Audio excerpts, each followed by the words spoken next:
Hi PRS healthy cooking ಸ್ವಾಗತ.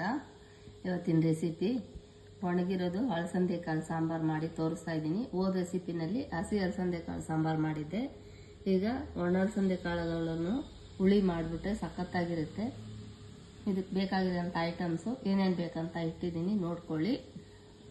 ಅಲಸಂದೆಕಾಳು ಒಣಗಿರೋದು 1 cup ತಗೊಂಡಿದ್ದೀನಿ.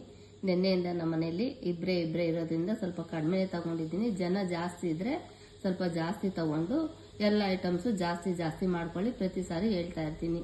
3/4 bowl ಅಲಸಂದೆಕಾಳು ತಗೊಂಡಿದ್ದೀನಿ. ಒಂದು ಆಲೂಗಡ್ಡೆ ಹಾಕೊಂಡಿದ್ದೀನಿ, ಚಿಕ್ಕದೊಂದು ಬದನೆಕಾಯಿ, ಈರುಳ್ಳಿ 1 ರಿಂದ 2 ಈರುಳ್ಳಿ ತಗೊಳ್ಳಿ, 3 ಟೊಮೊಟೊ ಹಾಕ್ಕೊಂಡಿದ್ದೀನಿ, ಸಾಸಿವೆ, ಅರಿಶಿನ ಪೌಡ್ರು, ಹಸಿದು ತೆಂಗಿನಕಾಯಿ, ಉಪ್ಪು, ಕರಿಬೇವು, ಮನೆಯಲ್ಲೇ ಮಾಡಿರೋಂಥ ಸಾಂಬಾರು ಪೌಡ್ರು. ಮನೇಲಿ ಸಾಂಬಾರು ಪೌಡ್ರ್ ಇಲ್ಲ ಅಂದರೆ ಸ್ವಲ್ಪ ಧನಿಯಾ ಪೌಡ್ರ್ ಇರುತ್ತಲ್ವ, ಕೊತ್ತಂಬರಿ ಪೌಡ್ರು ಅದೊಂದು ಸ್ಪೂನು, ಮೆಣಸಿನ ಪೌಡ್ರ್ 1 ಸ್ಪೂನು, ಜೀರಿಗೆದು 1 ಟೀ ಸ್ಪೂನ್ ಪೌಡ್ರ್ ಹಾಕ್ಕೊಂಡು ಖಾರ ತಿರುಗ್ಕೋಬೋದು. ಮನೇಲಿ ಸಾಂಬಾರು ಪೌಡ್ರು ಮಾಡೋಕ್ಕೆ ಬರದೇ ಇರೋರ್ಗೆ ಹೇಳ್ತಾ ಇದ್ದೀನಿ, ಆ ಥರ ಮಾಡ್ಕೊಳ್ಳಿ. ಇನ್ನೂ ಒಂದು ಸಲ ಹೇಳ್ತೀನಿ, ಕೊತ್ತಂಬರಿ ಪೌಡ್ರ್ 1 ಸ್ಪೂನು, ಅದು ಒಣಮೆಣಸಿನ್ಕಾಯಿ ಪೌಡ್ರದ್ದು 1 ಸ್ಪೂನು, 1 ಟೀ ಸ್ಪೂನ್ ಜೀರಿಗೆ ಪೌಡ್ರು, ಮತ್ತು ಈರುಳ್ಳಿ ಎಣ್ಣೆಲಿ ಫ್ರೈ ಮಾಡ್ಕೊಂಡು ಮಾಮೂಲಿ ಇವಾಗ ಏನೇನು ಖಾರಕ್ಕೆ ಹಾಕ್ಕೊತೀನಿ, ಮನೇಲಿ ಸಾಂಬಾರು ಪೌಡ್ರ್ ಮಾಡೋಕ್ಕೆ ಬರದೇ ಇರೋರು ಅದೆಲ್ಲ ಹಂಗೆ ಹಾಕ್ಕೊಂಡು ಖಾರ ತಿರುಗ್ಕೋಬೋದು. ಇದು ಮನೇಲಿ ಮಾಡಿರೋ ಸಾಂಬಾರು ಪೌಡ್ರ್ ಆಗಿರೋದ್ರಿಂದ ಇದಕ್ಕೆ ಜೀರಿಗೆ ಅದೆಲ್ಲ ಏನು ಹಾಕೋತಾ ಇಲ್ಲ ನಾನು, ಯಾಕಂದರೆ ಜೀರಿಗೆ ಎಲ್ಲ ಸಾಂಬಾರು ಪೌಡ್ರಿಗೆ ಹಾಕ್ಬಿಟ್ಟಿರ್ತೀನಿ. ಇದಿಷ್ಟು ಹಾಕ್ಬಿಟ್ಟು ಒಣ ಅಲಸಂದೆಕಾಳು ಸಾಂಬಾರು ಮಾಡೋದು ಹೇಗಂತ ತೋರಿಸ್ಕೊಡ್ತೀನಿ, ನೋಡ್ಕೊಳ್ಳಿರಂತೆ ಬನ್ನಿ. ನೋಡಿ, ಕುಕ್ಕರ್ಗೆ ಅಲಸಂದೆಕಾಳು ಹಾಕ್ಕೊತಾ ಇದ್ದೀನಿ. ಎಲ್ಲ ತೊಳೆದ್ಬಿಟ್ಟು ಇಟ್ಕೊಂಡಿದ್ದೀನಿ. ಫಸ್ಟೇನೆ ಅಲಸಂದೆಕಾಳು ಹಾಕ್ತಾ ಇದ್ದೀನಿ, ಆಲೂಗಡ್ಡೆನೂ ಹಾಕ್ತಾ ಇದ್ದೀನಿ, ಬದನೆಕಾಯಿ, ಟೊಮೊಟೊ, ಉಪ್ಪು ನಾನು ಪ್ರತಿ ಸಲ ಹೇಳ್ತೀನಿ, ಕೈಯಲ್ಲಿ ಹಾಕೋತಾ ಇದ್ದೀನಿ, ನೀವು ಸ್ಪೂನಲ್ಲಿ ಹಾಕ್ಕೊಳ್ಳಿ, ಕರಿಬೇವು ಅದೊಳಕ್ಕೇನೆ ಹಾಕ್ತಾ ಇದ್ದೀನಿ, ಕರಿಬೇವಿನ ಸೊಪ್ಪು, ನೀರು 1 ರಿಂದ 2 ಗ್ಲಾಸು ಸಾಕು. ನಾನು ಅಂದಾಜ್ ಮೇಲೆ ಹಾಕ್ತೀನಿ. ನೀವು ಮನೇಲಿ ಜನ ಎಷ್ಟಿದ್ರೆ ಅಷ್ಟು ಗ್ಲಾಸು ನೀರು ಹಾಕ್ಕೊಳ್ಳಿ. ಒಬ್ಬೊಬ್ರು 1 ಗ್ಲಾಸ್ ಅಂದ್ರೆ 4 ಜನ ಇದ್ರೆ 3 ಗ್ಲಾಸ್ ಹಾಕ್ಕೊಳ್ಳಿ, ಸಾಕು. ಆ ಥರ ಹಾಕ್ಕೊಳ್ಳಿ. ನಾನಿಲ್ಲಿ 1-2 ಗ್ಲಾಸ್ ಅಷ್ಟು ನೀರು ಹಾಕ್ಕೊಂಡು 2 ವಿಜಲ್ ಕೂಗಿಸ್ಕೊಂಡ್ಬಿಡಿ. ನೋಡಿ, ಮಿಕ್ಸಿ ಜಾರ್ಗೆ ಹಸಿದು ತೆಂಗಿನಕಾಯಿ ನಾನು ಸ್ವಲ್ಪ ಮಾಡ್ತಾ ಇರೋದ್ರಿಂದ ಸ್ವಲ್ಪನೇ ಹಾಕ್ಕೊಂಡಿದ್ದೀನಿ. ನೀವು ಜಾಸ್ತಿ ಇದ್ರೆ ಜಾಸ್ತಿ ಹಾಕ್ಕೊಳ್ಳಿ. ನೋಡಿ, ಕಾಯಿ ಹಾಕೋತಾ ಇದ್ದೀನಿ, ಮನೆ ಸಾಂಬಾರು ಪೌಡ್ರು ಹಾಕೋತಾ ಇದ್ದೀನಿ, ಅರಿಶಿನ ಪೌಡ್ರೂ ಅದಕ್ಕೆ ಹಾಕ್ಕೊಂಡು ಸ್ವಲ್ಪ ಒಂದು 50% ಫಸ್ಟ್ ರುಬ್ಕೊಂಡ್ಬಿಡೋಣ.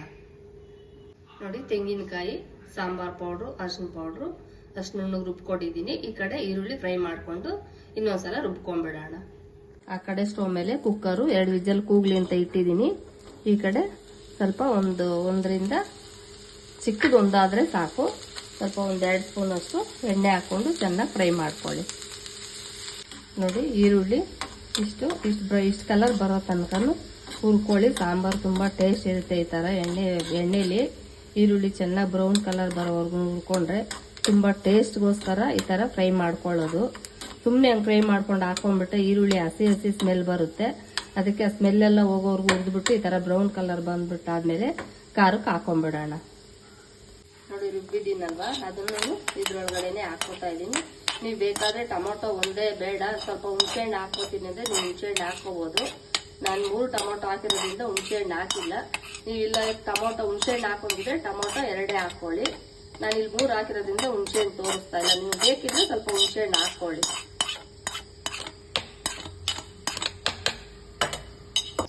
ನೋಡಿ, ಇಷ್ಟೊಂದಿಗೆ ನೀವು ಖಾರ ತಿರುಗಿಸ್ಕೊಂಡ್ಬಿಡಿ. ಇದಕ್ಕೆ ಚಕ್ಕೆ ಲವಂಗ ಇಲ್ಲ ನಾವು ಹಾಕೋಬೇಕು. ಚಕ್ಕೆ ಲವಂಗ ಇಲ್ಲ ಅಂದರೆ ನಾವು ತಿನ್ನಕ್ಕೆ ಆಗಲ್ಲ ಅಂದವ್ರು ಹಾಕ್ಕೊಳ್ಳಿ. ನಾನು ಚಕ್ಕೆ ಲವಂಗ ಏನು ನಮ್ಮ ರೆಸಿಪಿಲಿ ಯಾವುದು ಯೂಸ್ ಮಾಡಲ್ಲ, ಅದಕ್ಕಾಗಿ ತೋರಿಸ್ತಾ ಇಲ್ಲ. ಇಲ್ಲ ನಮ್ಗೆ ಅದು ಹಾಕಿದ್ರೇನೆ ಟೇಸ್ಟು, ಇಲ್ಲ ಅಂದರೆ ತಿನ್ನಕ್ಕಾಗಲ್ಲ ಅಂದರೆ ನಿಮ್ಮ ಇಷ್ಟ. ಒಂದು ಹಾಕೊಳ್ಳಂಗಿದ್ರೆ ಹಾಕೊಳ್ಳಿ. ನಮ್ಮ ರೆಸಿಪಿಲಿ ಹಸಿಮೆಣಸಿನ್ಕಾಯಿ, ಚಕ್ಕೆ ಲವಂಗ ನಾನು ತೋರಿಸಲ್ಲ, ಅದನ್ನ ಬೇರೆ ಥರ ಯೂಸ್ ಮಾಡ್ಕೋತೀನಿ. ಅಡುಗೆಗಳಿಗೆ ಯಾವುದಕ್ಕೂ ಹಾಕಲ್ಲ. ನೋಡಿ, ಖಾರ ಇನ್ನು ರುಬ್ಕೊಂಡಿದ್ದೀನಿ, ನೀವು ಇದೇ ಥರ ರುಬ್ಕೊಳ್ಳಿ. ನೋಡಿ, ಅಲಸಂದೆಕಾಳು, ಆಲೂಗಡ್ಡೆ, ಟೊಮೊಟೊ, ಬದನೆಕಾಯಿ 2 ವಿಜಲ್ ಕೂಗ್ಸಿದ್ದೀನಿ. ನೋಡಿ, ಎಷ್ಟು ಚೆನ್ನಾಗಿ ಬೆಂದಿದೆ. ನುಣ್ಣಗೆ ಇದೆ, ಅದಕ್ಕೇನೆ ಬೇಯಿಸ್ಕೊಂಡ್ಬಿಡಿ. ನೆಕ್ಸ್ಟು ನೋಡಿ, ತಿರುಗ್ಕೊಂಡಿದ್ದೀನಲ್ವ ಖಾರ, ಅದು ಮಿಕ್ಸ್ ಮಾಡ್ತಾ ಇದ್ದೀನಿ. ಮಿಕ್ಸ್ ಮಾಡ್ಕೊಂಡ್ಬಿಟ್ಟು ಚೆನ್ನಾಗಿ ತಿರುಗಿಸ್ಬಿಡಿ. ತಿರುಗಿಸ್ಬಿಟ್ಟು ಟೊಮೊಟೊ ಐತಲ್ವಾ ಒಂದ್ ರೌಂಡ್ ಮಿಕ್ಸಿ ಜಾರ್ಗೆ ಹಾಕೊಂಡ್ಬಿಡೋಣ. ನೋಡಿ ಟೊಮೊಟೊ ನುಣ್ಣಗೆ ಒಂದ್ ರೌಂಡ್ ರುಬ್ಕೊಂಡ್ಬಿಟ್ಟಿದೀನಿ. ಇವಾಗ ಇದನ್ನು ಇದಕ್ಕೆ ಮಿಕ್ಸ್ ಮಾಡ್ಕೊಂಡ್ಬಿಡೋಣ.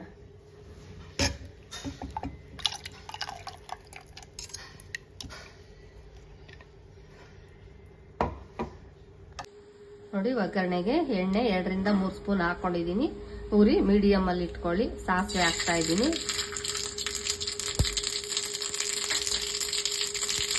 ಸಾಸಿವೆ ಸಿಕ್ಕಿದ ತಕ್ಷಣ ಈರುಳ್ಳಿ ಕಟ್ ಮಾಡ್ಕೊಂಡಿದ್ನಲ್ಲ ಅದು ಹಾಕೊಂಡಿದ್ದೀವಿ. ಅದನ್ನು ಅಷ್ಟೇ ಚೆನ್ನಾಗಿ ಫ್ರೈ ಮಾಡ್ಕೊಳ್ಳಿ. ನೋಡಿ ಈರುಳ್ಳಿ ಒಗ್ಗರಣೆಗೂ ಅಷ್ಟೇ ಅದಕ್ಕೆ ಬೇಯಿಸ್ಕೊಳ್ಳಿ. ಅನ್ನಕ್ಕೆ ಒಂದೊಂದು ಈರುಳ್ಳಿ ಸಿಕ್ಬಿಟ್ರೆ ತುಂಬ ಸಖತ್ತಾಗಿರುತ್ತೆ. ಅನ್ನಕ್ಕಾಗಲಿ ಮುದ್ದೆಗಾಗಲಿ ಈ ಥರ ಫ್ರೈ ಮಾಡಿಕೊಂಡ್ರೆ ಸಾಂಬಾರು ತುಂಬ ಟೇಸ್ಟ್ ಬರುತ್ತೆ. ಒಗ್ಗರಣೆಗೆ ಈರುಳ್ಳಿ ಇದೇ ಥರನೇ ಫ್ರೈ ಮಾಡಿ ಹಾಕೊಂಡ್ಬಿಡಿ. ನೋಡಿ ಮಿಕ್ಸ್ ಮಾಡ್ತಾ ಇದ್ದೀನಿ. ಮಿಕ್ಸ್ ಮಾಡಿಬಿಟ್ಟು ಕುದಿಸ್ಕೊಂಡ್ಬಿಡೋಣ ಸಾಂಬಾರು. ನೋಡಿ ಸಾಂಬಾರು ಎಲ್ಲ ಒಗ್ಗರಣೆಗೆಲ್ಲ ಹಾಕಿದಾಯ್ತು. ಕುದೀತಾ ಇದೆ. ಇಷ್ಟು ಕುದಿಸ್ಕೊಂಡ್ಬಿಟ್ಟು ಸ್ಟವ್ ಆಫ್ ಮಾಡ್ಕೊಂಬಿಡಿ. ನೋಡಿ ಒಂದು ಅಲಸಂದೆ ಕಾಳು, ಆಲೂಗಡ್ಡೆ, ಟೊಮೊಟೊ ಎಲ್ಲ ಹಾಕ್ಬಿಟ್ಟು ಹುಳಿ ರೆಡಿ ಆಗಿದೆ. ಇದಕ್ಕೆ ರೈಸ್ ಆದ್ರೂ ಮಾಡ್ಕೊಳ್ಳಿ ಅಥವಾ ಮುದ್ದೆನಾದ್ರೂ ಮಾಡ್ಕೊಳ್ಳಿ. ಒಂದ್ ಸ್ವಲ್ಪ ಉಳಿದ್ರು ವೇಸ್ಟೇಜ್ ಮಾಡಬೇಡಿ. ಮಾಡೇ ದಿವಸನ ಅಥವಾ ಸಂಜೆಗ ಚಪಾತಿ ಮಾಡ್ಕೊಂಡ್ರು ತುಂಬಾ ಚೆನ್ನಾಗಿರುತ್ತೆ. ತುಂಬಾ ಟೇಸ್ಟ್ ಆಗೂ ಇದೆ ಅಂತ ನಾನು ಮಾಡಿ ತೋರಿಸಿದೀನಿ. ನೀವು ಚೆನ್ನಾಗಿರುತ್ತೆ ಅಂತ ಅಂದ್ಕೋತೀರಾ ಅಂತ ನಾನು ಅನ್ಕೋತೀನಿ. ತಿನ್ಬಿಟ್ಟು ಹೇಗಿತ್ತು ಅಂತ ಹೇಳಿ ಲೈಕ್ ಮಾಡಿ, ಶೇರ್ ಮಾಡಿ, ಸಬ್ಸ್ಕ್ರೈಬ್ ಆಗೋದು ಮರಿಬೇಡಿ. ಸಬ್ಸ್ಕ್ರೈಬ್ ಆಗಿ ಸಪೋರ್ಟ್ ಮಾಡಿ. Okay, bye, thank you.